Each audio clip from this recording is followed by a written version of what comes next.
नमस्कार विद्यार्थी मित्र, आपल्या सर्वांनाच माहिती आहे की आपण इंडिया पोस्ट GDS ऑनलाईनचे ॲप्लिकेशन केलेले आहे. ठीक आहे, तर त्याची प्रथम लिस्ट लागलेली आहे. आपण इंडिया पोस्ट GDS ऑनलाईन या साईडवर गेल्यानंतर आपल्याला नवीन साईडवर इथे जायचं आहे. ठीक आहे, आपण इथे बघू शकता की लिस्ट 1 जी आहे जानेवारी 2026ची ती इथे लागलेली आहे. आपल्याला इथे थोडंसं नोटिफिकेशनच्या खाली जायचं आहे.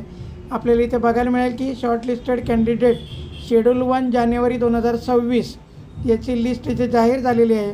आपल्याला इथे क्लिक करायचं आहे. त्यानंतर आपल्याला इथे सर्व स्टेट बघायला मिळणार आहे. ज्या स्टेटमध्ये आपल्याला लिस्ट बघायची आहे त्याच्यावर क्लिक करायचं.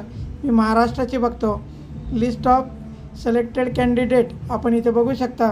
याप्रमाणे इथे लिस्ट जाहीर झालेली आहे आणि त्यांचं डॉक्युमेंट व्हेरिफिकेशन 23 मार्च 2026पर्यंत आपल्याला करायचं आहे. त्यासाठी आपल्याला जवळच्या डिव्हिजनल ऑफिसला व्हिजिट करून आपली संपूर्ण माहिती घ्यायची आहे आणि आपले सगळे कागदपत्र घेऊन आपल्याला आपलं डॉक्युमेंट व्हेरिफिकेशन कंप्लीट करायचं आहे. ठीक आहे मित्रांनो.